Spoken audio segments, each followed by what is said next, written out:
I trust that if you experienced a prophetic ministry, maybe for the first time tonight, that's the fruit that it's going to produce in your life is a certainty of faith in Christ, who he's called you to be, and the person that he has created you to become. And then the work that he is going to put into your hand, which is this series that we're in that Derek alluded to earlier, Come Build With Me. We're examining the life of Nehemiah and what it means to be a builder, for a church, to be in a church. This can be your family, but we're saying, will you come build with us?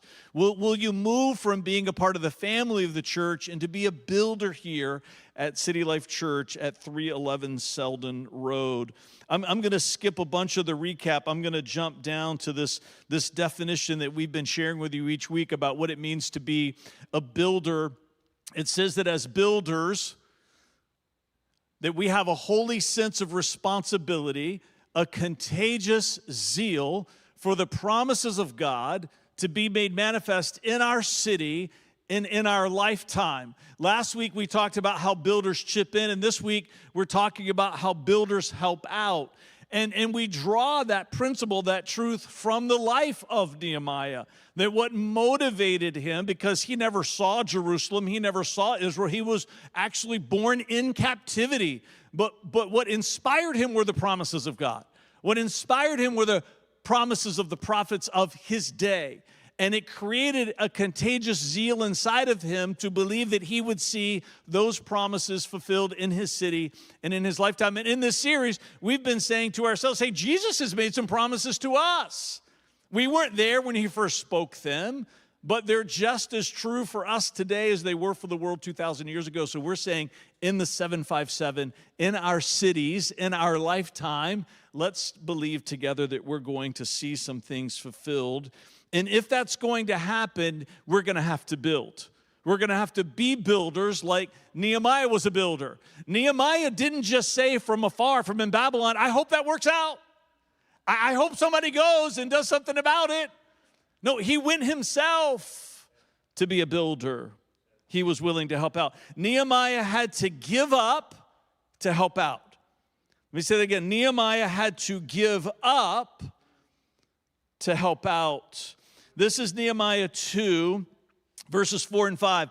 It says, the king asked, well, how can I help you? This is the king of one of the greatest empires the world had ever seen. Nehemiah was his cupbearer. He had a life of luxury. He had a life of ease. He had this place of prominence in the kingdom. And the king says to him, how can I help you? And with a prayer to God of heaven, I replied, if it please the king, if you are pleased with me, your servant, send me to Judah to rebuild the city where my ancestors are buried. He's going to give up his job. He's going to give up his comfort. He's going to give up his position. He's going to give up his safety, his security, his authority, his title, all for the work that God was going to put into his hands. If you're going to be a builder in the kingdom of heaven and help out in all the ways that God's going to ask you to help out, there's going to be times where you have to give some things up. Now, I'm not saying that you should go home and send a resignation email to your boss and quit your job, move to this Riverside community because you heard a sermon about helping out and it was going to require you to give up. See, there's a difference between walking in someone's footsteps and following their example. We're not called to walk in Nehemiah's footsteps. That was his path, and it was his journey. But God shows us his path. He shows us his journey so that we can follow his example. So the example is what transfers over to us. The way you have to give up, the way you have to sacrifice, it's going to look different than Nehemiah, but God's going to ask you to give some things up in order to help out. You're going to have to give some things up yourself. Now, is everybody who calls their church their home supposed to help out? Now, you might be surprised by my answer, but I'm going to say no, you're not.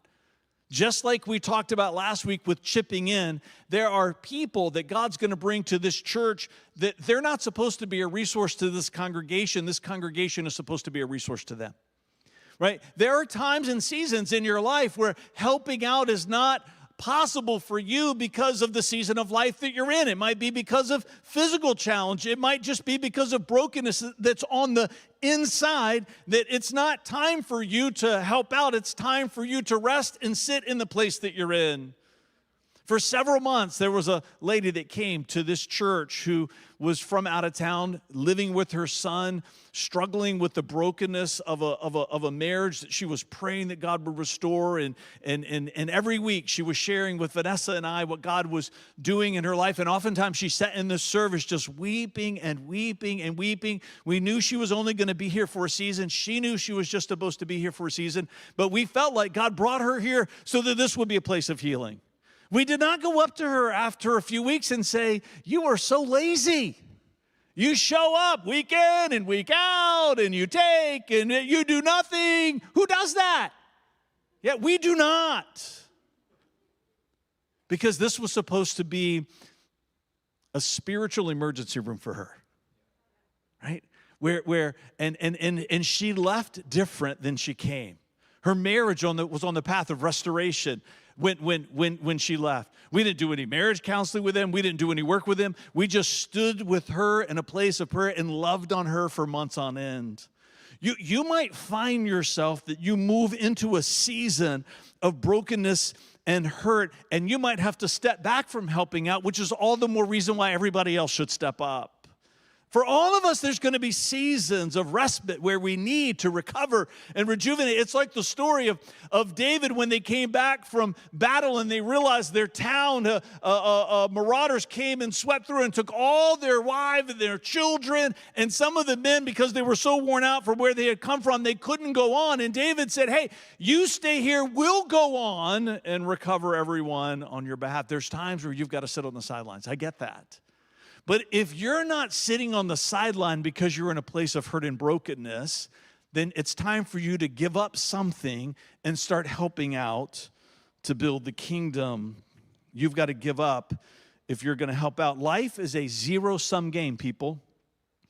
There are only 24 hours a day and 7 days a week, and responsibilities of life are manifold and many. But if the life that you are living does not make room for you in some small part to give back to the kingdom of God, to build the church that Jesus has called you to be a part of, then I would humbly suggest to you that there's something in your approach to life that should be reordered. You must be willing to sacrifice something. I would argue we have a very low threshold here. We say if you call this your church home, then if you're not serving in some other ministry that meets during the week, then you should be willing to serve once a month here at City Life Church to make our Saturday services happen. That's 12 times a year. Somebody say 12 times. I am a busy person, and I would fathom a guess that my schedule is going to be on par with the busyness of even the busiest people in this church.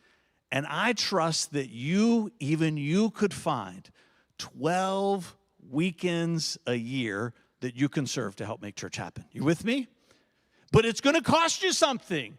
It's going to cost you to reorder your life to make room for the work that has called you to do. It's interesting, God doesn't just call you to be a builder, to help out to build his church for what you're supposed to accomplish for him. Is what you're going to find is that you begin to put your hand to the work that God has called you to, that he's going to build something in you along the way. Something happens in us when we begin to serve him. Nehemiah had to join in to help out. Somebody say join in. Nehemiah had to join in to help out. 3:19-20 reads this way: "Next to them, Ezer, son of Jeshua, the leader of Mizpah, repaired another section of the wall across from the ascent to the armory near the angle in the wall. Next to him was Baruch, the son of Zabai, who zealously repaired. I love that part, right? He's writing, he wants us to understand he wasn't just serving, but he was serving zealously, who zealously repaired an additional section from the angle of the door of the house of Eliashib, the high priest. Next to are my favorite two words in the entire book of Nehemiah, because no one was there building by themselves. They were joining in to a work that was in progress next to people that were already giving up so that they could help out. Will you join in to help out? Will you join in to the work that is underway? See, because just like with giving up to help out, God is going to build something in you as you build his church. What you're going to find is you join in, you're going to discover it's not just about the work that's being done, it's about the relationships that will form. See, this idea of next to is reminding us that there's not just labor that is supposed to be accomplished that is tangible and visible as they begin to rebuild the wall of Jerusalem. God was building a community amongst the people by way of the work that was being accomplished. Their lives were being joined together as they worked. If I look around this room, if I think about the people that are logged in as part of our online community every week, there is a time in our lives together where I would have passed you on the street and you would have been a stranger to me. Just think about that for a minute. How about Chuck and Penny Jordan? How many people appreciate Chuck and Penny Jordan? Elders in this church. I'm bringing them up for two reasons. One is that for you to be praying for them. She was admitted into the hospital today with pneumonia. So just, you can pray for them. If you know them, you can just encourage them, just love on them. Right? They are always loving on all of us, are they not? I sent them a text to Chuck earlier today. It was one of those, I never know all the right terminology. I'm old, I'm 57. So one of those little video messages, right? Meme, GIF, whatever it is.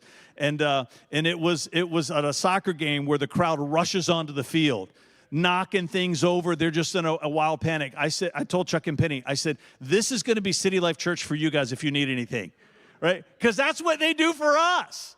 They're always showing up. They're like, how did you even know that, right? They just come.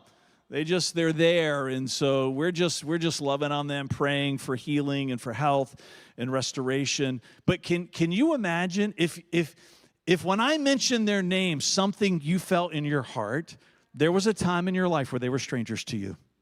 There was a time in your life where maybe you only knew Chuck because he arrested you when he was part of the Hampton Police Department. But aside from that, right, you might have history with Chuck that we don't know about. But for most people, you would imagine your life without them. You look around this room just for a minute and think about people that are in here. There was a time in your life where you would have passed them on the street and you would not have known their name. There was a time in your life where you would have not gotten one of those hugs from Christina Montgomery. And your life is less. You understand what I'm saying? Now, you might have walked by Pastor Phil and he would have prophesied over you about the relationship you were going to have with him in the future. Maybe in the future, he would have told you about it. You understand what I'm saying to you?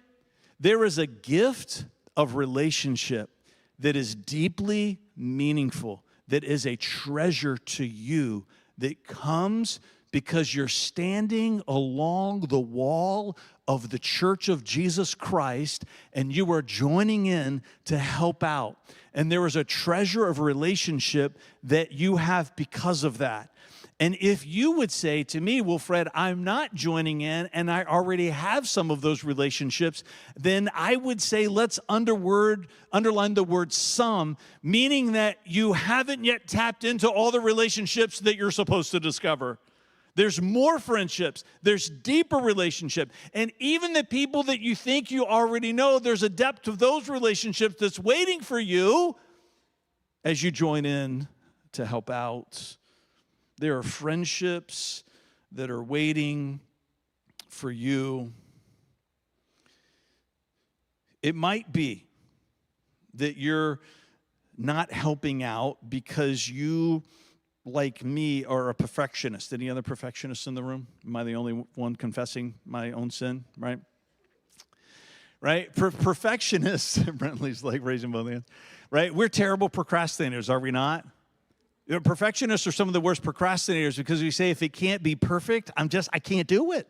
I can't fathom the idea of it not being perfect, so I'm not going to do it. The kingdom of heaven is not built on perfection, it's built on effort. If it is built on perfection, it's built on the perfection of Christ, certainly not the perfection of us. You tracking with me? And I'm saying that I can't tell you a lot of what's going to happen in heaven, but I've got a pretty long list of what's not going to happen there. And one of the things that's not going to happen there is if you're just living your life never helping out, never joining in, because when you do it, you just get frustrated by the lack of perfection of the person that's working next to you. When you get to heaven, Jesus is not going to find you with the gold medal of the Olympics of heaven to put around your neck and say, hey, look who's here, who stood by this standard of perfection and did nothing to help. That's not going to happen. It's going to be the person that you were irritated by is going to be called forward, who never did anything quite right, but they were always doing something.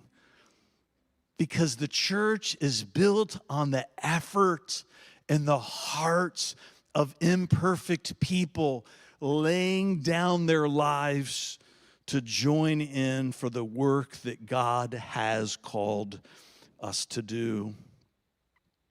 Nehemiah had to fight through to help out. Somebody say fight through. Nehemiah had to fight through to help out. This is Nehemiah 4, verses 1 to 2. It says, Sanballat was very angry when he learned that we were rebuilding the wall. He flew into a rage. He mocked the Jews, saying in front of his friends and the Samaritan army officers, what does this bunch of poor, feeble Jews think they're doing? Do they think they can build the wall in a single day by just offering a few sacrifices, right? You hear the mockery of his voice. Do they actually think they can make something of stones from a rubbish heap and charred ones at that? One translation renders it, you can't build with burnt stones. You got to be willing to fight through to help out. I love that when we read Nehemiah's response to this situation that he faced. If I were to jump ahead and to read verse 4, it says, then I prayed. It's good, isn't it? Then I prayed. Right? The resistance that he was facing, he knew wasn't an earthly battle, it was a spiritual battle. So he got down on his knees. And then if we were to keep going, we get to verse 21 and it says, and then we worked. That's so good, isn't it? In the face of all of this resistance, he prayed, and then they got back to the task at hand. And they pushed their way through all of that resistance to rebuild the wall of a city that everyone else said would be impossible. If you're going to make a decision to help out, and I hope you do, if you're somebody that's on the sidelines and you're a part of this church family, but you've not yet become a builder, maybe last week has inspired you to start chipping in, and hopefully this week is going to inspire you to start helping out, I just want you to know you've got to be prepared to fight through the resistance that's going to come your way. Now, we're not a church that believes that the devil is behind every tree and there's a demon under every rock. But we do believe that the devil is real. And we do believe that evil is at work in this world.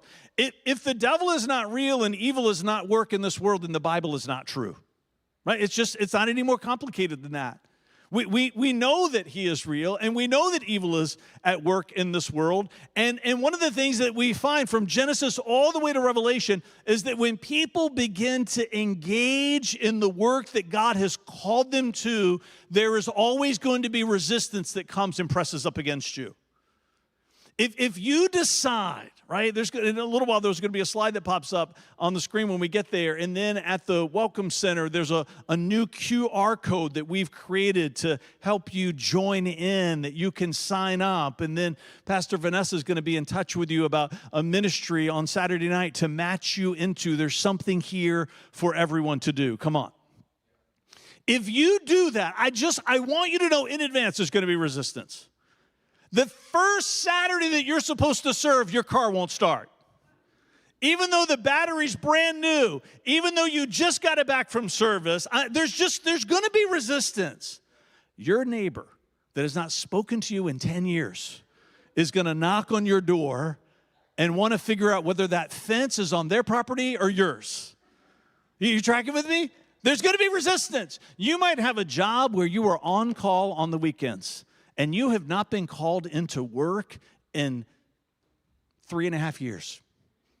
And your phone is going to buzz at 4:45 for you to show up and to do your job.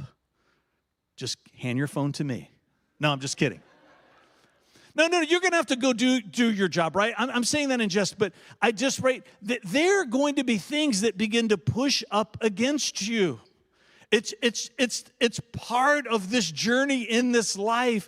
When God calls us to do something, he does not say that it's going to be an easy path forward. In fact, I think he likes that there's resistance that we have to push through, because that's when he begins to build something in us and not just the work that we're accomplishing. As you read through the book of Nehemiah, and maybe you've never read that book in the Bible before, and this sermon series maybe is exciting you a little bit about this text. As you read, again, you get this idea that as a community of people, not only did they build something that was incredible, that was the rebirth of a civilization, come on, but something happened in them, and God wants something to happen in you. We want to build something here at 311 Selden Road. We feel like God has given us this vision for Jesus to be easy to find in our city. And we want him to be easy to find right here in this space when we gather on Saturday nights. And we want him to be easier to find in the city out there, because you were in this space and you carry him with you wherever you go. We're going to build something for him, and as we do, he's going to build something. He's going to build something in us. Josh, give me that series slide. I'm going to invite the worship team to come back up. I'm not going to read these verses for the sake of time. I'm just going to talk about them, Josh, and then give me the slide. Actually, just put the slide up now. There's the one that says, our builders have a holy sense of responsibility, and it's got the QR code. Yeah, just leave that one up there. Just leave that one up there. In Matthew 16, Jesus gives us this great declaration of why he came. And he says that he came to build his church, and that the powers of hell would not conquer it. Yeah, and as he's talking to Peter, we've talked about this many times as a church. He says, and Peter, upon this rock, I'm going to build my church. And there's been lots of study and conversations and sermons about the play on words that Jesus uses for Peter, which means rock. And then he says, upon this rock. And my understanding of it and what I believe is that first time he uses rock, it's the word for a singular rock, right? And some people say it's for a small stone, but I don't think the emphasis is on small. I think it's on singular. And then when he says, and upon this rock, I'm going to build my church,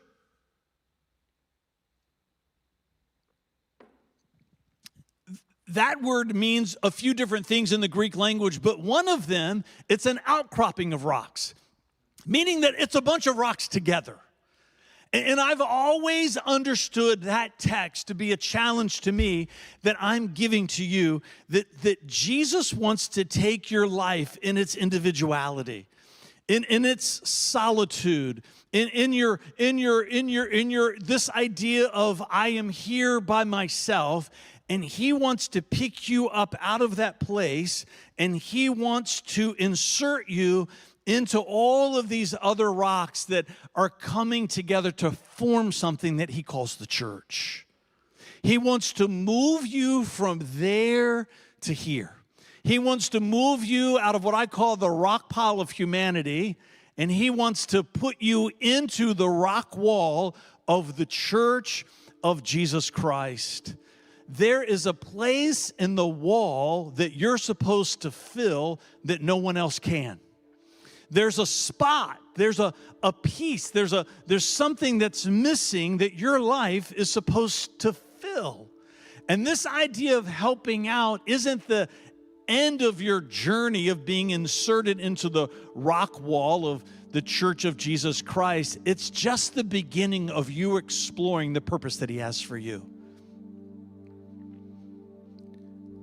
When I go all the way back, when I was a whole lot younger than I am now, at 57, back in 1990, when I made a vow of devotion to Christ, one of the very first things that I did was I just started helping out. I was a young adult, just in the church that my parents went to, Mechanicsville Christian Center, an Assemblies of God church just in Hanover County outside of the city of Richmond. And I had to give some things up. I had to start restructuring my time, and I started volunteering at the youth group once a week just to show up, setting up chairs, greeting kids, just doing whatever needed to be done. I decided to join in, and I met people there that I think back, and they're still dear friends to me. I don't even want to imagine my life without them. Did I have to fight through some things? You better believe it. The enemy does not like it when we begin to move towards our destiny. I had no idea that I was going to be doing what I'm doing today. I had no idea. I went to school for business economics, majored in debauchery, right? Working in ministry was the last thing I thought I should be doing, and it was the last thing that everyone who knew me thought I should be doing. What I'm saying to you, I don't know what your future holds, but I know that God has a plan for your life. He's taking you somewhere, and he wants you to do some things with him and for him. And sometimes it just begins by helping out, changing a diaper, opening a door, greeting someone with a friendly face, putting up a sign. Sets you in motion for the future that he has for you because you decided to help out. Stand with me. Father in heaven, we bless your name. We celebrate your goodness. Father, we know that for some people tonight was supposed to be about a QR code that they're supposed to scan and take that step. But we know for a lot of other people,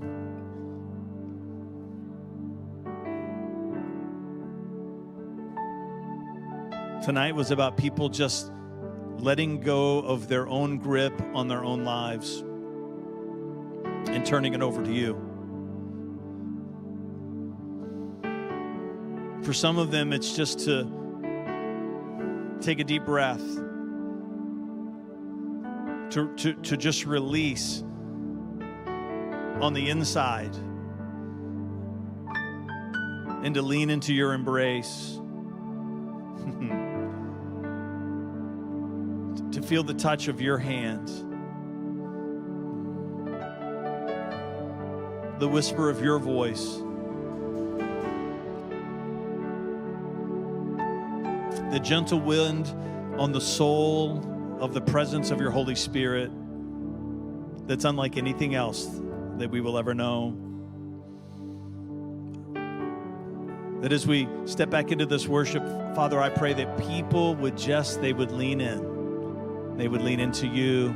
There's going to be people down here at the front that are going to be available to pray with you. If you want prayer, you feel free to come as we worship.